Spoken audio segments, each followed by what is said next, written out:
সে কি ডাক্তারবাবু পরিষ্কার করে কিছু বললেন না? না, তবে তবে উনি যা বলেছেন তার থেকে একটা ব্যাপারে নিশ্চিত হতে পেরেছি, তোমার কোনো দোষ ছিল না।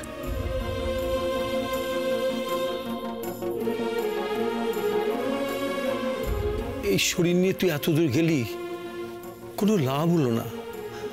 আমার এত খারাপ লাগছে। লাভ হলো না কেন বলছো? লাভ তো হয়েছে। আমার তোমার উপর বিশ্বাসটা আরো বেড়ে গেছে, তাই না?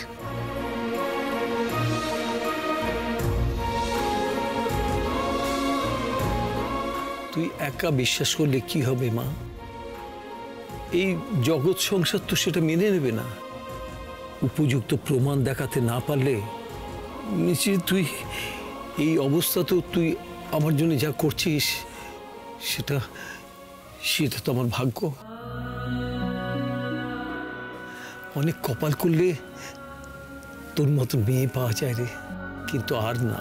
এবার এবার তুই থাম মা। আমার এই বয়সে ক্লিন চিট পেয়ে কোনো কাজ নেই।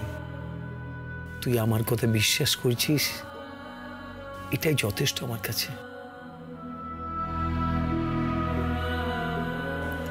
না, তুমি চুপ করো তো। আমার হাতে তো এখনো 1 মাস সময় আছে। আমি আমি এই 1 মাসে ঠিক সত্যিটা খুঁজে বার করব, তুমি দেখো। কিন্তু মা, আমার যে ভয় হচ্ছে, এই শরীর নিয়ে তুই। আমার শরীর নিয়ে তোমায় একটুও ভাবতে হবে না। আমি রোজ নিয়ম করে ওষুধ খাই, আর তাছাড়া ভূত তো আছে, ও সব সময় আমার খেয়াল রাখে। তুমি আমাকে শুধু বলো, আর কি কারোর কাছে যাওয়ার আছে যেখান থেকে আমরা প্রমাণ পেতে পারি? বলো।